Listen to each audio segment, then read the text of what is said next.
ఒక కుర్రోడికి ఇచ్చా, విజయవాడలో సొక్కా కొట్టించుకో. 2 ఏళ్ళ టైలర్ దగ్గరికి వెళ్ళి అక్కడి నుంచి ఫోన్ చేశాడు, అన్న ఈ సొక్కా కొట్ట చాలదంట అని.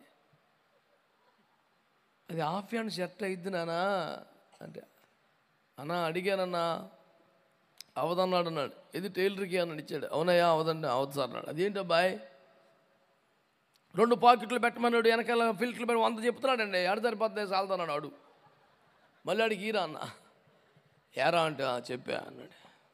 ఎందుకు చెప్పావంటే, మరి ఏసన్న గారికి 2 పాకెట్లు జబ్బు చొక్కా ఉండేది, నాకు కూడా. ఏసన్న గారి సమర్పణ వద్దా, ఆయన కష్టం వద్దా, నెలకి 20 హోల్ పెళ్లి చేసిన రోజులు కూడా ఉన్నాయి, అయ్యొద్దా? ఏమొద్దు, 9 పడుకుని పోవాలి, పొద్దున్న 7 దాకా పడుకోవాలా, కానీ ఏసన్న గారు డబల్ పాకెట్లు కావాలి. ఈ బ్యాచ్ ఎట్ట దీవించబడుద్ది? ఆయన ఎట్ట నడితే ఎట్ట నడిచి, ఆయనే సొక్క వేసుకుంటే అది వేసి, ఇది కాదురా రే, విన్నావా? ఏం కావాలా?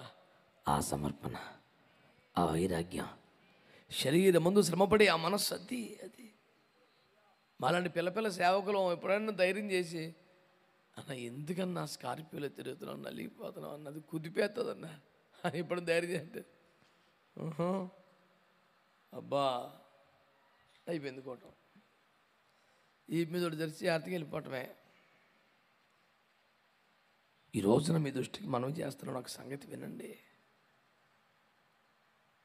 ఇప్పుడు ఏలియా గొంగడి కప్పుకోవాలని చెప్పేసి మనం మార్కెట్కి వెళ్ళి గొంగడి తెచ్చి వేసుకుని తిరిగితే ఎట్టవుద్ది, ఏలియా అయిపోతామా?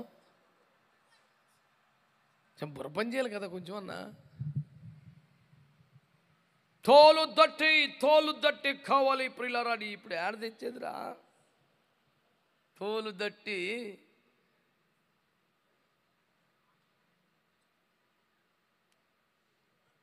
ఎంత వెలిచూపును బట్టి చేసే పనులు, అంతరంగములో కావాలి భక్తి.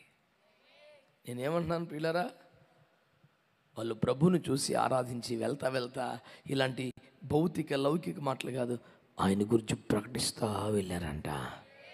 గొర్రెల కాపర్ల వల్లే ప్రకటించేవారు కావాలి. ఆమెను చెప్పండి గట్టిగా. మీరు ఏ సంఘానికి వెళ్తున్నారు, ఏ సహవాసానికి వెళ్తున్నారో, ఏ వాక్యం నేర్చుకున్నావు, ఏ సమర్పణలోకి వచ్చావు, ఏ అభిషేకాన్ని పొందుకున్నావు, ఏ స్వస్థ పొందుకున్నావు చెప్పు. 10 మందికి వెళ్ళి, మా మందిరానికి వెళ్ళాను, దైవజనుల ద్వారా మాట్లాడి